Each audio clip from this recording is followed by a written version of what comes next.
ನಮಗೆ ಅವಕಾಶ ಮಾಡಿ ಅಂತ ರಾಜ್ಯದಲ್ಲಿ ಬೇಕಾದಷ್ಟು ಸಮಸ್ಯೆಗಳಿವೆ. ರಾಜ್ಯ ಇವತ್ತು ಹಿಂದೆಂದೂ ಕಾಣದೇ ಇರುವಂತಹ ಬರ ಪರಿಸ್ಥಿತಿಯಲ್ಲಿ ನರಳುತ್ತಾ ಇದೆ. ಇವತ್ತು ಜನರು ಬರ ಪರಿಸ್ಥಿತಿಯಿಂದ ತತ್ತರಿಸಿ ಹೋಗಿದ್ದಾರೆ. ಕುಡಿಯ ನೀರಿನ ಸಮಸ್ಯೆ ಎಲ್ಲ ಕಡೆ ಜಾಸ್ತಿ ಆಗ್ತಾ ಇದೆ. ಅದ್ರ ಬಗ್ಗೆ ಚರ್ಚೆ ಮಾಡಬೇಕು. ಶಿಕ್ಷಣ ಕ್ಷೇತ್ರದಲ್ಲಿ ಬಹಳಷ್ಟು ಸಮಸ್ಯೆಗಳಿವೆ. ಎಲ್ಲ MLCಗಳು ಕೂಡ ಅವ್ರವ್ರ ಕ್ಷೇತ್ರದಲ್ಲಿ ಬೇಕಾದ ಸಮಸ್ಯೆಗಳಿವೆ. ಅದನ್ನ ಸದನದಲ್ಲಿ ಚರ್ಚಿಸಬೇಕು ಅಂತ ಹೇಳಿ ಕಾಯ್ತಾ ಇದ್ದಾರೆ. ಆದ್ರೆ ಇವತ್ತು ವಿರೋಧ ಪಕ್ಷದವರು ಇದು ಯಾವ್ದ್ರ ಬಗ್ಗೆ ಕೂಡ ಚಿಂತೆ ಇಲ್ಲದೆ, ರಾಜ್ಯದ ಬಗ್ಗೆ ಚಿಂತೆ ಇಲ್ಲದೆ, ರಾಜ್ಯದ ಜನರ ಬಗ್ಗೆ ಚಿಂತೆ ಇಲ್ಲದೆ ಸದನ ನಡೆಯೋದಕ್ಕೆ ಅವಕಾಶ ಮಾಡಿಕೊಡ್ತಿಲ್ಲ. ನೀವು ಕೂಡ ಪರಿಪರಿಯಾಗಿ ಅವನ್ನ ಕೇಳ್ಕೊಂಡ್ರಿ. ಕಳೆದ ಒಂದು ವಾರದಿಂದ ಕೂಡ ಕಳೆದ 5 ದಿವಸಗಳ ಏನು ಸದನ ನಡೀತು, 5 ದಿವಸಗಳ ಅವಕಾಶ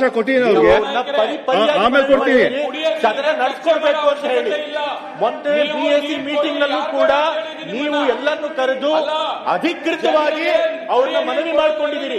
ರಾಜ್ಯದ ಮುಖ್ಯಮಂತ್ರಿಗಳು ಮನವಿ ಮಾಡ್ಕೊಂಡಿದ್ದಾರೆ. ನಮ್ಮ ಸಂಸದೀಯ ವ್ಯವಹಾರಗಳ ಸಚಿವರು ಅವ್ರನ್ನ ಮನವಿ ಮಾಡ್ಕೊಂಡಿದ್ದಾರೆ. ಇವತ್ತು ಕೂಡ ನೀವು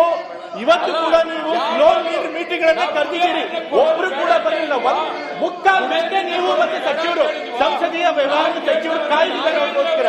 ಬೆಳಗ್ಗೆ ಖುದ್ದಾಗಿ ನೀವು ವಿರೋಧ ಪಕ್ಷದ ನಾಯಕರಿಗೆ ಫೋನ್ ಹಚ್ಚಿದ್ರ, ಅವ್ರಿಗೆ ವಿನಂತಿ ಮಾಡ್ಕೊಂಡಿದ್ರ, ಬನ್ನಿ ಅಟೆಂಡ್ ಮಾಡಿ ಚರ್ಚೆ ಮಾಡೋಣ ಅಂತ ಹೇಳಿ. ಆದ್ರೆ ಯಾವ್ದ್ರ ಬಗ್ಗೆ ಪರಿವೇ ಇಲ್ಲ. ಅವ್ರಿಗೆ ಸದನ ನಡಿಬೇಕಾಗಿಲ್ಲ, ಜನರ ಸಮಸ್ಯೆಗಳ ಬಗ್ಗೆ ಚರ್ಚೆ ಮಾಡ್ಬೇಕಾಗಿಲ್ಲ, ಬರೀ ರಾಜಕೀಯ ಮಾಡಬೇಕು. ಇವತ್ತು ವಿಧಾನಸೌಧ ಚಲೋ ಮಾಡಿದ್ದಾರೆ. ಯಾಕೆ ನಿನ್ನೆ ಶನಿವಾರ ಭಾನುವಾರ ಇರ್ಲಿಲ್ಲ, ಸದನ ನಡೀತಿರ್ಲಿಲ್ಲ, ಅವತ್ತು ಮಾಡಬಹುದಾಗಿತ್ತು. ಆದ್ರೆ ಇವತ್ತು ಸದನ ನಡೆಯೋ ದಿವಸ ಮಾಡ್ತಾ ಇದ್ದಾರೆ. ಯಾಕೆ ಇದು ಗೊತ್ತಾಗಿ ಕೇವಲ ರಾಜಕೀಯ ಮಾಡ್ತಿದ್ದಾರೆ ಅಂತ. ದಯವಿಟ್ಟು ನೀವು ಇವರ ಟ್ಯಾಕ್ಟಿಕ್ಸ್ ದಯವಿಟ್ಟು ನೀವು ಸದನ ನಡೆಸಿ, ಸಾಧ್ಯ ಆದ್ರೆ ಯಾರು ಹೆಚ್ಚು ಗಲಾಟೆ ಮಾಡ್ತಾರೆ ಅವ್ರಿಗೆ ರೂಲ್ ನಂಬರ್ 327 ಮೂಲಕ ಸದನ ಜನಗಳ ಸಮಸ್ಯೆ